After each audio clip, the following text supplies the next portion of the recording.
Pak JK menyatakan kalau bukan karena saya Pak Jokowi nggak bisa jadi presiden. Kan nggak semua teman-teman Termul ini paham jejak sejarah itu. Dia spontan aja. Emang lu siapa? Lu kok yang wakil presidennya, kan kira-kira gitu kan? Lu yang harusnya bersyukur, berterima kasih sudah diajak. Pak Jokowi itu adalah tokoh politik yang paling bisa melihat maunya rakyat. Itu orang politisi yang gak banyak. Bisa membaca kehendak rakyat. Bisa membaca kehendak rakyat. Politisi yang paling sabar. Wah, itu gak ada lawan. Gak ada lawan. Gak ada lawan. Soal sabar gak ada lawan. Kedepannya nih di 2029, posisi Projo itu akan kemana nanti? Akan mengikuti siapa? Mengikuti angin mana?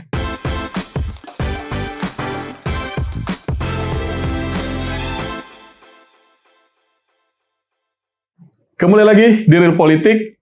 Di sini kita berbicara tanpa topeng, menelanjangi fakta apa adanya, dan di sini kita memandang Indonesia tidak hanya dari sisi idealnya, tapi juga dari realitasnya. Telah hadir narsum kita, Bang Ferdy Damanik. Ferdy Damanik. Freddy ya? Bukan Ferdy ya? Ferdy Damanik, Sekjen Projo. Makasih Bang. Ini pertama kali kesini ya? Yes. Terima kasih buat ininya, undangannya. Ya, kita biasa ngeliat di TV, di podcast lain, sekarang hadir bersama Real Politik. Gimana bro? Emang ini Real Politik nggak kekurangan tamu-tamu nih yang bisa ngasih insight Real Politik dengan baik nih.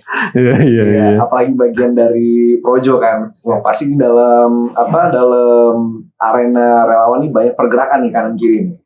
Apalagi mengenai ini kasus yang lagi ada sekarang kan. Nah, iya.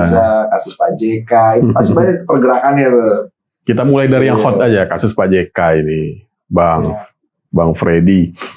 Jadi kan kita ngelihat bahwa ada semacam konflik, ya kalau boleh dikatakan begitu, bukan konflik lah, atau mungkin sebuah seru-seruan ya antara Pak JK dan Termul nih. Karena Pak JK terakhir ini mengeluarkan pernyataan bahwa Termul, kalian harus tahu bahwa yang menjadikan Pak Jokowi itu presiden adalah saya, kira-kira begitu kan.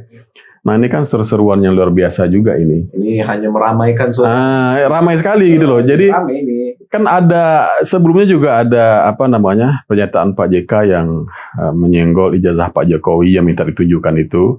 Padahal kan itu sebuah isu lama yang sebelumnya sudah dilontarkan oleh Roy Suryo JR juga. Dan itu sebetulnya sudah terbantahkan secara otomatis ketika KPU dan UGM menyatakan itu asli.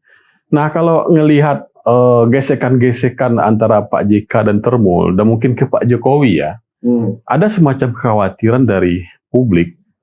Apakah ini konflik yang sudah mulai terbuka atau jangan-jangan ini hanya perspektif kita aja atau tafsir kita aja melihat apa yang terjadi. Nah tentu kita ingin tahu lebih dalam kepada pendukung Pak Jokowi khususnya Projo apa yang sebenarnya terjadi. Kenapa Pak JK kok kelihatan emosional? Jangan-jangan Pak Jokowi nyolek duluan nih, jangan-jangan ya, sesuatu yang tidak kita tahu. Boleh dijelaskan, Bang? Ya, terima kasih. Jadi memang siapapun juga, baik orang biasa, tokoh, siapalah, kalau komentar atau menanggapi tentang ijazah ini, pasti naik, pasti viral. Ya. Nah, kalau mau lebih viral lagi, ya serang dari posisi lawan kan gitu. Kontra Pak Jokowi gitu ya. Pak Jokowi. Ya, pasti ya nggak apa-apa lah saya sebut aja istilah itu. Pasti termul itu pasti bangkit semua itu. Iya. Tanpa perintah pun bangkit sendiri. Tanpa perintah. Iya. Justru menurut saya yang saya lihat selama ini justru kalau teman-teman ini merespon lebih, justru Pak Jokowi yang berusaha menahan. Saya lihat selama ini seperti itu. Gitu ya. Fenomenanya seperti itu dan termasuk konteksnya Pak Yusuf Kala ini. Udah banyak lah tokoh-tokoh yang mengomentari ini, termasuk Prof. Jimli, Prof. Mahfud, ya, dan lain-lain yang kita bilang tokoh tadi. pasti semua termul itu memang menyerang balik lah. Pasti menanggapi balik, ada di posisi membela Pak Jokowi. Iya. Jadi termul ini progresif reaksioner gitu ya. Inisiatifnya tinggi. Iya. Lanjut Bang. Ya, jadi itulah yang menurut saya membuat apalagi sekaliber Pak JK ya. Apalagi sekaliber Pak JK yang tentu situasi yang kontestasi politik belakangan ini kita cerita latar belakang termul itu ya. Saya coba masuk dari pemikiran teman-teman itu kontestasi belakangan ini di mana Pak JK di pihak Anies misalnya kontra dengan Pak Jokowi dan di pihaknya Prabowo Gibran. Nah ini teman-teman itu merasa Pak JK melontarkan pernyataan itu yang sudah bolak-balik dibantah baik oleh termul-termulnya, baik Pak Jokowi, tapi dimainkan kembali narasi itu oleh Pak JK. Itu menurutku yang membuat termul-termul ini bangkit, membuat menyerang Pak JK, dan itu juga membuat Pak JK katakanlah jengkel, marah atau emosi. Menurutku latar belakangnya ya itu sih. Ya, dari awal kasus ijazah itu akhirnya memang termul ini bereaksi sehingga muncul emosional dari Pak JK sehingga menyebut termul itu sendiri gitu ya. Iya. Jadi dari emosi sesaat ya berarti ya. Kalau saya sih melihatnya seperti itu. Emosi sesaat. Lalu kemudian pernyataan Pak JK yang menegaskan bahwa Pak Jokowi ini datang dari Solo ke Jakarta itu karena Pak JK-nya, sehingga ngomong bahwa menjadikan presiden itu Pak JK itu loh. Nah itu bagian dari emosional itu atau ada sesuatu yang lain di balik itu Bang? Ya itu tadi saya bilang, ini kalau dari pernyataan Pak JK, juru bicaranya Bang Hussein itu ini sebenarnya akumulasi ya. Kekecewaan Pak JK terhadap komentar-komentar, statement, serangan-serangan termul ini. Jadi ya dari sisi Pak JK istilahnya mereka pengen menyampaikan fakta lah. Nah, tetapi kami memang Projo fokus memang mau menanggapi itu. Pernyataan Pak JK itu yang menyatakan bahwa kalau bukan karena beliau Pak Jokowi nggak bisa jadi presiden. Iya. Menurut kita terlalu menyederhanakan politik Indonesia ini, terlalu menyederhanakan demokrasi di Indonesia ini. Tidak ada di dalam sejarah demokrasi klaim sepihak oleh satu orang bisa menjadikan seorang jadi pemimpin, jadi presiden. Tentu ini bukan negara kerajaan, ya ini demokrasi. Itu yang kami perlu klarifikasi, perlu luruskan bahwa kita tidak membantah, kita tidak menafikan kontribusi Pak JK dan tokoh-tokoh lainnya. Tapi kan kalau bicara tentang demokrasi, bahwa rakyatlah yang menentukan, itu yang menentukan. Kemudian faktor yang utama menurut saya dan menurut pengamat juga pastinya bahwa figur itu sendiri, ya figur itu sendiri artinya Pak Jokowi itu sendirilah yang membuat masyarakat Indonesia, membuat tokoh-tokoh itu, ya tadi yang tokoh-tokoh mempunyai peran di dalam karir politik Pak Jokowi, itulah yang figur Pak Jokowi ini katakan, kalau saya mengatakan beliaunya konsisten, ya, kemudian citra bersih, ya kemudian dekat dengan rakyat. Nah, di periode tadi Pak JK membawa ke DKI, kan jelas pada saat itu kemenangan Pak Jokowi di periode kedua itu kan 90% lebih di Solo, dan itulah yang ditangkap oleh para tokoh-tokoh ini. Iya. Elektabilitasnya tinggi sekali. Rekam jejak bagus ya. Iya, jadi tokoh-tokoh itu membawa, dan peran itu tidak pernah, kami ke Projo nggak pernah menafikan itu, tidak pernah menolak itu. Termasuk Pak Jokowi kan. Cuman jangan terlalu disederhanakan bahwa seolah-olah Pak Jokowi ini bisa jadi presiden karena Pak JK. Itu yang kita tolak sebetulnya. Itu yang kita tolak. Makanya termasuk juga termul-termul itu menurut saya kita sih melihat itu aja. Dan khusus untuk termul ini ya menurut Bang Freddy ya, itu dalam menyikapi kasus Pak JK ini apakah berlebihan sehingga perlu dikurangi, lebih wise sedikit, ataukah memang harus seperti itu seharusnya? Karena orang yang mereka idolakan gitu kan, yang dikagumi, disenggol begitu kan langsung reaksioner gitu. Nah menurut Bang Freddy, gimana seharusnya yang terbaik bagi termul-termul ini? Jadi kan termul-termul ini basicnya memang karena kecintaan kepada Pak Jokowi, mendukung Pak Jokowi. Ya, dengan berbagai latar belakang, baik cara berpikir, pendidikan, ya, agama, ras, segala macam. Ya, banyaklah ini, banyak. Tetapi kesamaan kita itu hanya kecintaan kepada Pak Jokowi. Nah, ini yang memang ada yang fanatisme berlebihan, ada yang seperti itu, ada yang rasional. Nah, misalnya saya posisikan misalnya kami di Projo berusaha serasional mungkin lah di dalam menyikapi dinamika politik. Ya, misalnya kami tidak mengambil pada posisi misalnya sedikit-sedikit lapor. Nah, tapi kan tidak semua bisa seperti itu. Tidak semua yang bisa menahan kemarahan, menahan emosinya. Ya, Pak Jokowi ini di media sosial, di YouTube kan ada kita kenal YouTuber Nusantara itu. Itu 30 juta loh total subscriber teman-teman itu. Iya. Ya, dan berbagai macam parodi ya bisa dibilang menghina, bisa dibilang memainkan segala macam lah, tapi tidak bisa dikontrol itu. Ya, tapi itu organik ya, susah. Itu organik dan yang saya tahu memang itu tidak ada di gerakan Pak Jokowi. Tetapi Pak Jokowi misalnya atau kita termul ini selalu meminta arahan. Nah, tetapi tidak per topik misalnya, tidak per topik. Nah,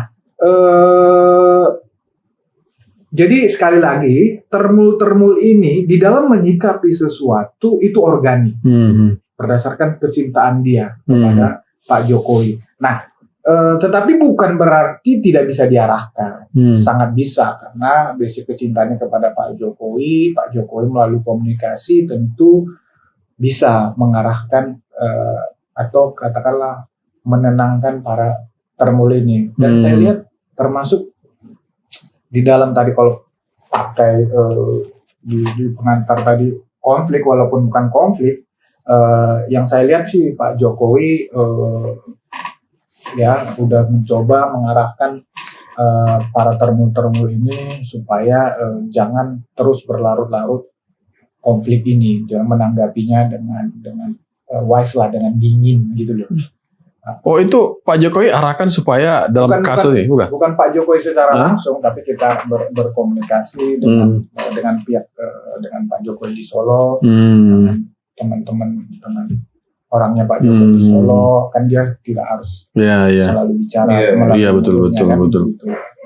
Dan tapi kalau kita ketemu di sana, ya dengan dia langsung, tetapi kan kita terbang secara kadang bisa menerima arahan seperti itu bisa aja. Jadi gini Bang, terkait dengan arahan atau tidak itu ya, saya membaca di media juga Pak JK mengatakan bahwa beliau dilaporkan ke polisi itu atas tuduhan penistaan, itu menurutnya mungkin karena terpengaruh oleh Pak JK ngomongin ijazah dan ngomongin termul itu. Jadi itu imbal balik mungkin ya, aksi dan reaksi gitu loh. Tapi yang jelas itu tidak ada arahan apapun dari Pak Jokowi, itu murni organik berarti kan ya. Iya, yang saya tahu itu semua murni organik. Justru justru ketika katakanlah tadi termul itu pengen ngelaporin,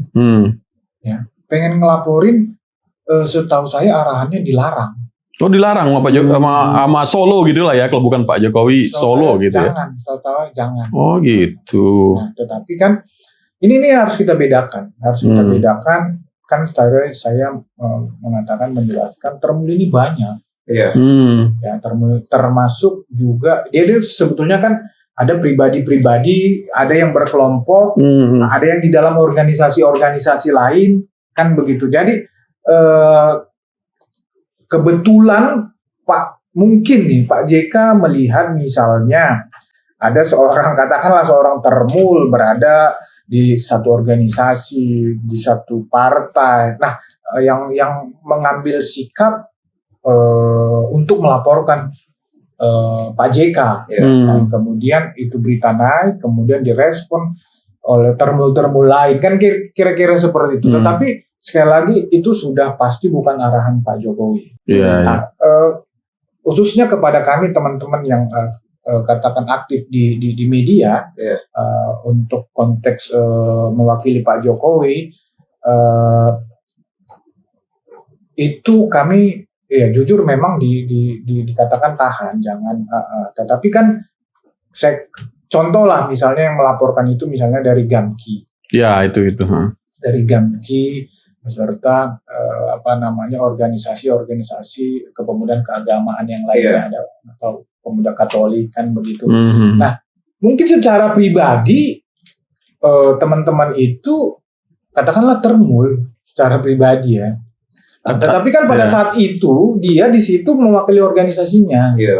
Bukan berarti mungkin mereka melakukan itu sebagai organisasinya yang anak muda Kristen itu tadi ya. Dan dilalanya atributnya ada sebagai pendukung Pak Jokowi sehingga disebut sebagai termul. Betul, salah satu ketua partai juga. Ini yang jadi ya dengan segala hormat Pak JK nggak bisa menyimpulkan begitu saja bahwa ini termul, murni karena Jokowinya. Betul. Gitu. Jadi misalnya lah kami Projo ya, katakanlah termul juga saya pribadi. Saya kan juga seorang Kristen, ya seorang majelis di gereja saya juga. Saya justru kalau konteks misalnya tanda kutip penistaan itu tidak mengambil posisi yang sama dengan teman-teman itu. Justru saya mengambil posisi yang sama dengan PGI misalnya, tidak setuju ini bukan konflik, ada perselisihan pernyataan yang menyinggung agama gini, sedikit-sedikit dilaporkan ke polisi, sedikit-sedikit dilaporkan polisi. Ini bisa diselesaikan secara dialog lah. Bagaimana kita mau mau menyelesaikan ini dengan laporan, cukup lah. Ini Pak JK udah melakukan penjelasan, klarifikasi, harusnya bisa lah kita selesaikan ini, bisa lah. Arti memang sebenarnya seru-seruan ini tidak murni JK versus termul, tapi ini personal orang tertentu yang kebetulan diatributi sebagai termul, dan mungkin Pak JK harus memahami itu juga. Betul, biar nggak makin panas ini barang ya. Betul. Menurut saya sih di situ ya. Dengan segala hormat Pak JK tidak bisa memaknai ini sebagai gerakan termul. Enggak bisa. Apalagi menganggap sebagai arahan dari Solo ya. Sama saya. Kalau itu saya jamin justru Solo ini melarang, membatasi kita untuk melaporkan ini. Melaporkan ini. Jadi harus dipahami oleh Pak JK ini bahwa Solo dan termul-termul ini nih, itu adalah sel-sel yang berbeda gitu. Walaupun kiblatnya ujung-ujungnya Solo, tapi kalau misalkan mereka gerak sendiri, Solo tidak mempunyai wewenang untuk menahan, cuma memberi arahan aja. Iya. Tidak memerintah juga. Tapi kalau di sini kalau misalkan saya melihatnya, kalau misalkan ada satu sel dari termul tersebut, itu malah melaporkan atau malah melawan balik, itu kayaknya bakal membawa membawa salah satu termul yang lain untuk ikutan juga nggak sih? Ya itu yang saya bilang tadi. Jadi ada laporan ini naik ke katakan di publik dan di media, nah termul-termul lain ini ikut mendorong, akan bergerombol, teori crowd kan. Jadi sesuatu yang fait accompli. Itu yang mungkin yang dilihat Pak JK. Kalau bahasa sekarangnya FOMO. Begitu. Jadi sekarang ya. Apalagi tadi dengan latar belakang misalnya perbedaan politik yang kontestasi kemarin kan, ini semakin itulah. Kalau semakin dikaitkan akan semakin hot sih itu. Iya, pasti dikaitkan. Mulai dari ijazah, kemudian pengucapan kata termul yang itu sebetulnya konotasi jelek kan. Kemudian mengatakan bahwa Pak Jokowi itu yang menjadikannya Pak JK. Nah itu kalau disambung-sambungin nanti itu sedap sekali, bisa jadi konspirasi Sedap luar banget, biasa itu. gitu. Misalnya tadi Pak JK menyatakan kalau bukan karena saya Pak Jokowi nggak bisa jadi presiden. Kan nggak semua teman-teman Termul ini paham jejak sejarah itu. Dia spontan aja. Emang lu siapa? Lu mau yang wakil presidennya, kan kira-kira gitu kan? Lu yang harusnya bersyukur, berterima kasih sudah diajak. Nah, Dan itu udah ada, kata-kata itu udah ada keluar. Nah itu marahlah Pak JK kan begitu. Kan kalau didudukkan persoalannya kan sebetulnya nggak seperti itu. Iya. Dan di sini kita itu sebenarnya lagi bergantung kepada ketua-ketua sel-sel termu-termu ini untuk kepala dingin nih. Iya. Jadi keamanan tatanan politik JK dan Pak Jokowi itu tuh bergantung kepada apakah Termul bisa kepala dingin atau enggak gitu. Dan menurut saya kalau memang kalau ini diterusin nggak baik lah buat bangsa kita. Betul. Karena nggak ada sisi produktifnya narasi itu. Ya berkaitan dengan penistaan agama lah, Termul lah, berkaitan dengan ijazah lah, nggak ada produktifnya, gitu loh. Tapi ada hal baru juga nih. Iya. Ini tidak hanya antara JK dengan Termul, tapi juga ada komentar terbaru dari Guntur Romli. Kata Guntur Romli, Jokowi memang berkhianat, melukai orang-orang yang berjasa besar padanya.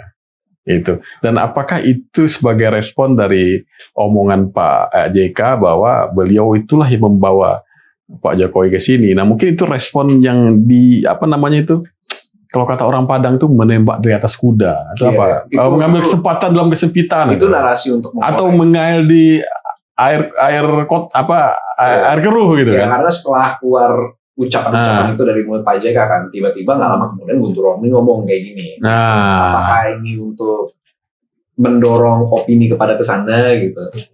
Apakah itu sporadis aja atau orkestrasi juga nih menurut Bang Freddy? Sporadis sih, kalau Guntur Romli ini memang konsisten. Konsisten menyerang Pak Jokowi.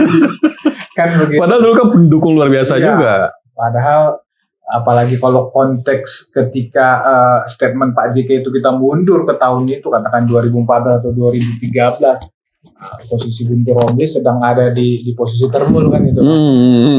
Tetapi memang kalau statementnya pernyataan Guntur Romli itu menurut saya berbahaya.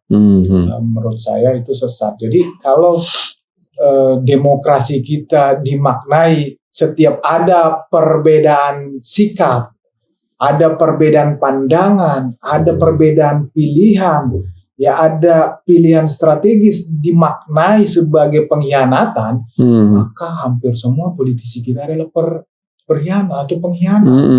Kan begitu.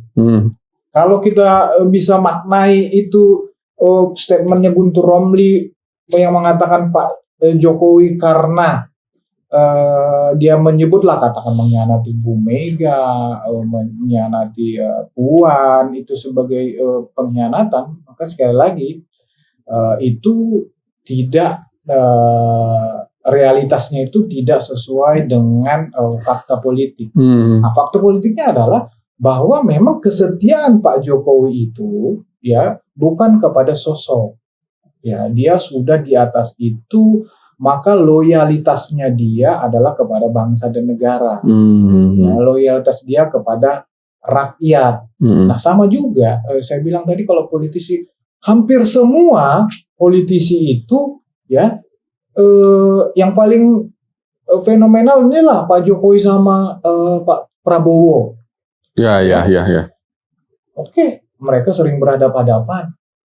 Dari pertarungan head to head ya. Itu kan sering menjadi contoh kan. Nah kemudian Pak Prabowo nggak pernah mengatakan Pak Jokowi itu berkhianat. Misalnya ketika dia nyapres, ketika dia Pak Prabowo, kita ada statement Pak Hasim yang beliau lah Pak Prabowo jadi gubernur yang membawakan Gubernur Jakarta. Pak Jokowi, termasuk Pak JK juga nggak pernah ngomong Pak Jokowi berkhianat ketika mereka berhadapan-hadapan. Kan begitu kan. Jadi terlalu menyederhanakan demokrasi juga, terlalu berbahaya statement itu, dan itu bukan statement politisi di Indonesia lah menurutku begitu. Bukan kelas negarawan.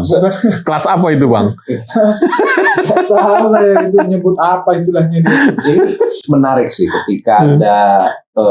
ketika ada pendukung yang sangat kuat gitu, tiba-tiba role model politician dia itu nggak mengikuti aspirasi atau ideal dia, itu dibilang meninggalkan atau berkhianat gitu. Padahal kan belum tentu enggak. Gitu.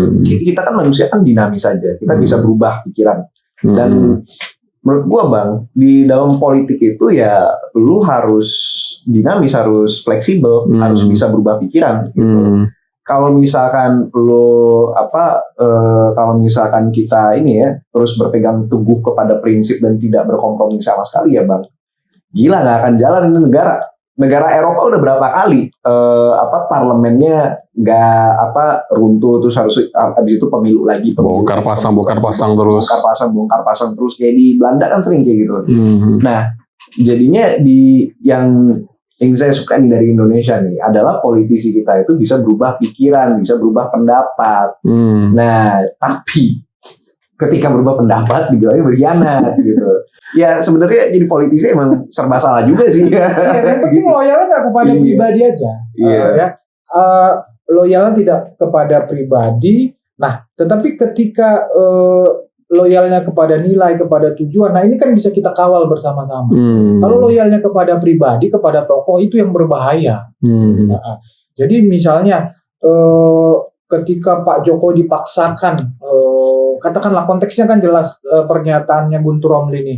Ketika Pak Jokowi tidak mendukung Ganjar, ya, ketika Pak Jokowi tidak berada di pihak Ganjar pada saat kontestasi Pilpres kemarin, kemudian dinyatakan sebagai pengkhianat, ya berbahaya karena memang Pak Jokowi sekali lagi loyalnya bukan kepada pribadi Bu Mega, pribadinya Mbak Puan, pribadinya Hasto, tetapi Pak Jokowi melihat nilai apa perjuangan apa yang bisa dibawakan oleh sosok pemimpin yang akan bertarung di Pilpres ini. Jadi dan Pak Jokowi itu adalah seorang ini satu yang banyak tadi kita udah talking tentang itu. Pak Jokowi itu adalah tokoh politik yang paling bisa melihat maunya rakyat. Itu orang politisi yang gak banyak. Bisa membaca kehendak rakyat. Bisa membaca kehendak rakyat. Politisi yang paling sabar. Wah, itu gak ada lawan. Gak ada lawan. Soal sabar gak ada lawan. Dan itu baik lagi. Yes. Kata Bang Pacul, jangan lawan orang baik. Jadi misalnya contoh kita tadi karena ada berkaitan dengan ijazah ini termul ini marah semua ketika Pak Jokowi memaafkan Rismon misalnya kan. Tapi Pak Jokowi sabar ya, dia lihat ya. Ternyata dampaknya kan luar biasa sama mereka. Mereka jadi gontok-gontokan sendiri. Gontokan kan. Ya. Jadi ini yang nggak dimiliki oleh politisi lain. Jadi bisa membaca kehendak rakyat, bersabar dan kalau misalnya katakanlah lawan-lawan politik atau berseberangan posisi politik dengan Pak Jokowi tidak bisa mengimbangi dari sisi ini, sampai kapanpun menurut saya lawan-lawan politik itu akan kandas. Saya melihat seperti itu. Saya punya pendapat satu lagi tentang Pak Jokowi yang banyak dari politisi Indonesia itu nggak punya. Tapi dia itu punya mata untuk orang yang tepat gitu. Nah, kenapa dia beralih dari Ganjar ke Pak Prabowo di konsentrasi di pemilu 2024 ini, ya kan? Karena mungkin Pak Jokowi itu sudah melihat situasi dunia itu akan seperti apa, gitu. Jadi dan kita lihat nih sekitar setahun setengah setelah Pak Prabowo naik menjadi presiden, ternyata situasi ekonomi, geopolitik, situasi dalam negeri ternyata ya seperti ini. Dan orang yang tepat untuk memimpin Indonesia di saat-saat kayak gitu adalah orang yang paling cocok adalah orang melihat di luar, outward looking, yaitu Pak Prabowo gitu. Nah, di situ patut di point out aja sih, kayak Pak Jokowi itu ya ujung-ujungnya memilih Pak Prabowo karena Pak Jokowi itu mempunyai unsur bahwa dia tuh mempunyai sifat memilih orang yang tepat gitu. selalu memilih orang yang Itu tepat. gift kayaknya itu ya. Itu gift, dan itu yang membuat Pak Jokowi itu menjadi pemimpin yang gak ada saingannya gitu. Untuk masalah ekonomi yang pegang Pak Luhut, untuk masalah administrasi dia pegang Pak Pratikno gitu. Di bawah Menteri Luar Negeri Retno Marsudi, salah satu teman alumninya dia di Itu keren banget kita tuh. masuk PBB gitu. Dan jadinya ya harus dipahami bahwa Pak Jokowi itu tidak berkhianat, tapi Pak Jokowi mempunyai perhitungannya sendiri. Cuman di sini kan ya namanya juga demokrasi ya. Ya ujung-ujungnya ya Guntur Romli itu pendapatmu sendiri gitu. Iya. Tapi memang kalau kita dengar di panggung belakang, saya nggak tahu benar apa enggak. Sebetulnya kan Pak Jokowi ingin dulu dipasangkan antara Pak Prabowo dan Pak Ganjar kan. Iya. Pak Ganjar nomor 2. Jadi nggak ingin meninggalkan juga sebetulnya. Tidak ingin meninggalkan. Cuman ya karena tidak dapat kata sepakat, mau nggak mau harus pilih yang terbaik dari yang terburuk kan gitu. Pilihannya buruk, maksudnya pilihannya bukan buruk, tidak ideal gitu kan. Itulah real politik kan. Itu real politik. Nah itu real politik. Tapi terkait dengan pengkhianatan itu, Bang, Bro, saya ingat dulu ada salah satu politikus, saya nggak bisa sebut namanya, itu sering pindah-pindah partai. Oh, namanya siapa? Terus kan, terus orang sering mengkritik, wah ini kutu loncat ini. Oh. Waktu saya tanya ke beliau, Bang, abang dibilang kutu loncat sama orang. Lebih baik jadi kutu loncat daripada jadi kutu busuk. Kayaknya tahu. Bener juga kan. Ya kan daripada diam di tempat yang nggak ideal atau dia nggak bisa berkiprah buat tujuan yang tadi, buat bangsa dan negara, buat sejahtera rakyat, ya lebih baik pindah partai. Iya. Ya kan? Mungkin lebih berguna di situ, idenya bisa berkembang di situ. Jadi berpindah-pindah pilihan, berpindah tempat itu selama seperti kata Bang Freddy tadi, selama masih tujuan untuk kebangsaan dan negara, kemaslahatan umat gitu kan, atau kesejahteraan rakyat, ya itu sah-sah saja. Iya, Jangan jadi kuda busuk. Di Indonesia ini yang paling unik ini nih, kita itu bisa pindah-pindah kemana-mana. Gitu. Kalau misalkan di Amerika kan harus ada paradigma ideologinya gitu. Kalau pindah dari Demokrat, dari pindah Demokrat ke Republik kan itu bukan hanya loncat. Wah itu kayak penjara, nggak bisa pindah loh, udah kayak penjara itu. Nggak hanya loncat political vehicle itu juga lompat ideologi gitu. Bunuh diri lah berarti itu. Di sini kan bukannya saya tuh suka nggak setuju ketika orang bilang tuh di Indonesia nggak ada ideologi. Saya nggak setuju. Kenapa? Di Indonesia orang punya ideologi gitu. Cuman yang menentukan ideologi itu bukan partai, tapi orang yang berada di partai tersebut. Gitu. Itu yang membuat perpolitikan di Indonesia tuh dinamis. Karena gitu memang itu yang membuat tuh orang tuh seolah-olah ngerasa kayak wah partai ini nggak ada ideologinya. Memangnya ideologi harus tetap statis. Karena partai kita memang ideologi sama semua. Sama semua gitu. Jadi kembali ke pribadinya. Kembali ke pribadinya, nilai-nilai dalam dirinya. Iya. Semua partai harus sama ideologinya gitu. Cuman kan ini kan ya rasa dari ideologi Pancasila ini yang berbeda kayak gimana. Ada yang fokus kepada kesejahteraan sosial dan fokus kepada moral purity gitu. Nah, dan makanya di Indonesia setiap orang punya ideologi masing-masing. Kalau misalkan lama-lama partainya nggak cocok sama ideologinya, silakan berpindah. Gitu. Cari habitat yang lebih sesuai untuk bertumbuh. Yang lebih sesuai untuk bertumbuh, betul Bang. Gitu. Partai juga bisa. Jelas lah partai-partai besar kita, contoh lah dulu yang nasionalis. Apa sih bedanya? Mohon maaf nih. Partai Gerindra secara ideologi ya, partai PDIP, Golkar, kan secara mendasar kan nggak ada kan, gitu loh. Jadi sepanjang kan masyarakat akan bisa melihat ini apakah kepentingan semata-mata karena pribadinya yang memang mempunyai kepentingan untuk mencapai atau menggapai kekuasaan untuk pribadi, atau memang dia niatnya memang untuk masyarakat Indonesia. Artinya misalnya gini, saya pribadi mempunyai keinginan memang untuk membangun masyarakat, tetapi di sini saya nggak bisa bertumbuh, nggak bisa tujuan saya di sini nggak akan tercapai. Sepanjang itu sih menurut saya sepakat. Benar. Beranjak dari ideologi, Pak. Kan kita lihat di pertarungan politik, Pak Jokowi sudah tidak lagi menjadi presiden kan. Dan sekarang ada Mas Gibran yang walaupun entitas politik yang berbeda, tapi pengikutnya Pak Jokowi itu mengatakan bahwa Mas Gibran ini adalah suksesor dari Pak Jokowi. Walaupun banyak argumen yang juga mengatakan bahwa Gibran ada entitas politiknya sendiri gitu. Nah, di sini mungkin ini agak off topic dikit ya, tapi mau nanya ke Abang aja sih. Selagi Abang nih sebagai Sekjen Projo ada di sini, izin loh Bang. Iya.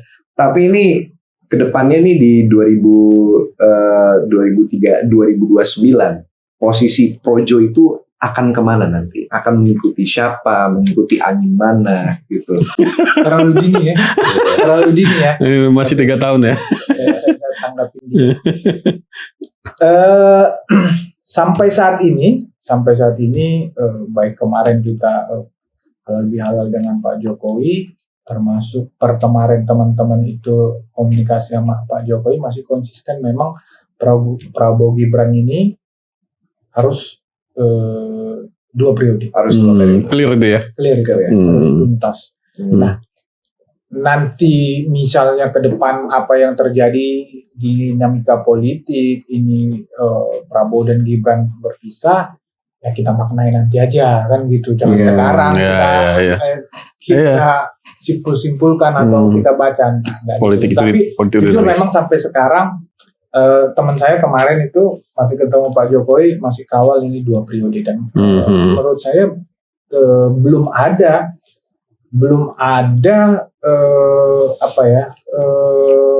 klausul-klausul ataupun hal-hal yang bisa membuat dua orang ini, presiden dan wapres ini berpisah. Menurut saya, walaupun tetap ada yang berkepentingan kan memisah ini, tentu biasa lah. Wah, kuat sekali itu, kuat sekali. Dia mau masuk manuvernya. Menurut saya sih biasa lah. Tetapi kami melihat belum ada ke arah itu. Belum ada ke arah itu. Termasuk arahan dari Solo, dari Pak Jokowi masih kawal itu. Dan kami akan konsisten. Iyalah, kita politik tuh yang aman-aman damai aja lah. Jangan ada makar di tengah jalan, penjatuhan presiden semacam, pusing, pening kepala Bang gitu Bang. Pening satu. Kembali ke topik Bang. Jadi Pak Jokowi menanggapi apa yang disampaikan oleh Pak JK itu dengan gaya yang seperti biasa, tenang. Pak Jokowi menjawab, ya, saya orang biasa, saya orang kampung, gitu loh. Nah, itu bagaimana Bang Freddy menerjemahkan jawaban Pak Jokowi itu? Ya, itu yang saya bilang tadi. Jadi, nggak ada politisi yang seperti Pak Jokowi ini. Punya kesabaran yang luar biasa. Ya, kan Pak Jokowi juga kan ditanya, misalnya ketika ada isu-isu yang belakangan kita tahu itu hoax ya, yang mengkait-kaitkan atau ditanyakan, Pak, bagaimana pernyataan Bapak, satu tokoh katakanlah misalnya Pak JK yang membiayai ini kan, kan Pak Jokowi dengan wise menjawab, oh saya tidak mau berasumsi-asumsi kan, seperti itu. Nah, kemudian ini keluar lagi pernyataan saya orang kampung kan. Nah, ini lihat apa ya, kesabaran yang luar biasa menurut saya yang tidak dimiliki oleh politisi-politisi lain di Indonesia ini. Dan kami sebagai termul juga, saya pribadi sebagai pengagum Pak Jokowi memang belajar banyak dari Pak Jokowi ini. Ya. Seperti saya tadi katakan, saya termasuk orang yang di awalnya itu kesel. Si Rismon itu dikasih, dikatakanlah dimaafkan kan? Kayaknya sebuah termul gitu ya. Iya kan? Kesel karena yang gelap. Bagaimana dia itu memaki-maki kita, bukan hanya Pak Jokowi kan, semua dimaki-maki sama ini orang. Kan tiba-tiba, wow, kan dimaafkan dan keluar lagi pernyataan begini. Jadi justru itu yang saya sampaikan tadi, Pak Jokowi pengen mengarahkan, pengen menyampaikan pesan kepada para termul, termasuk kepada masyarakat Indonesia, bahwa udah ini kita adem lah. Saya sih melihatnya begitu. Adem, udah nggak usah diperpanjang konflik ini. Toh awalnya ini yang sebetulnya bangsa ini, negara ini, pemerintah ini harus konsen sebetulnya. Ini hoax sekarang. Ini kan basicnya hoax ini. Ketika Rismon itu AI itu kan. Oh, AI itu videonya AI sebetulnya dilaporkan Pak JK. Ini AI, tapi banyak ternyata katakanlah teman-teman termul itu yang spontan marah kan. AI. Saya nggak percaya dari awal itu. Nah, makanya Pak Jokowi kan menyatakan setuju itu diproses. Setuju supaya memang jelas ini siapa yang, karena Pak Jokowi juga nggak mau menuduh seperti itu, ya. Jadi menurut saya juga diusut dalam konteks bahwa janganlah hoax ini ya yang merusak tatanan kehidupan berbangsa dan negara ini. Ini tuh basicnya kan di situ. Awalnya kan di situ. Diskon, kemudian penistaan agama, dan sekarang ya seperti ini Pak JK marah, emosi dengan pernyataannya bahwa beliau lah yang menjadikan Pak Jokowi presiden. Kalau bukan karena beliau, Pak Jokowi nggak bisa jadi presiden. Itu kan berkembangnya. Jadi menurut Bang Freddy, termul ini agak cooling down lah ya. Iya. Mungkin pesan terakhir dari Bang Freddy untuk kawan-kawan yang disebut termul yang mungkin hardcore yang lagi marah-marah dengan Pak JK, apa pesan Bang Freddy terkait itu? Iya, dengan segala hormat memang kepada teman-teman ini sebaiknya kita menyikapi pernyataan Pak JK ya itu dengan khususnya tentang penistaan agama dengan wise, kemudian juga yang menyatakan kalau bukan karena beliau Pak Jokowi tidak bisa jadi presiden. Nah itu menurut saya beliau hanya mengungkapkan itu tidak benar bahwa kalau bukan karena Pak JK, tetapi beliau hanya mengungkapkan kontribusinya saja, dan itu bukan bagian dari fakta sejarah demokrasi Indonesia yang Pak Jokowi juga pernah mengatakan itu. Jadi kita tidak perlu lagi perpanjang ya perbedaan ini, perselisihan ini, mari kita mendinginkan karena tidak ada dampak positif, tidak ada hal baik yang bisa kita dapat kalau misalnya Pak Jokowi dan Pak JK sebagai negarawan, sebagai tokoh bangsa ini berkonflik, malah bangsa ini akan dirugikan, maka narasi-narasi di publik akan ramai dengan cacian-cacian, makian-makian para pendukung dua tokoh ini. Menurut saya kita hentikan saja ini, kita beralih kepada isu diskusi yang lebih produktif lah. Ya. Sejuk sekali ya. Ada yang membakar, ada yang mendinginkan. Dan ini semuanya harus berkepala dingin. Iya. Kita dapat perspektif berbeda dari Bang Freddy pada episode kali ini. Yang perspektif yang episode sebelumnya mungkin itu ngebahas yang lebih panas-panas, ini yang lebih cooling down, kayak taruh mending kita nggak usah ribut semua. Iya. Sikapi dengan bijak. Betul sekali Bang. Memang ini di situasi dunia kayak gini emang banyak sekali orang-orang yang berkesempatan untuk mencari celah-celah kecil untuk mendapatkan sedikit dari bagian tersebut. Betul. Tapi menurut sepertinya sih Abang ini sependapat sama kami ya. Kita merasa bahwa ini adalah sebuah short termism. Ini ada pemikiran yang sangat jangka pendek gitu. Betul. Dan seharusnya di saat-saat kayak gini kita itu harus menyatukan opini gitu, merapatkan barisan. Dan ya seenggaknya kalau misalkan kita tidak bisa mengatakan hal yang bisa membantu atau memberikan solusi, ya kita sebaiknya diam. Sebaiknya diam. Mulutmu adalah harimau. Terima kasih sudah datang ke podcast Politik hari ini. Terima kasih Bang Freddy Damanit, itu sekjen dari Projo. Kita akan bertemu dengan kalian di next episode. See ya. Sampai jumpa.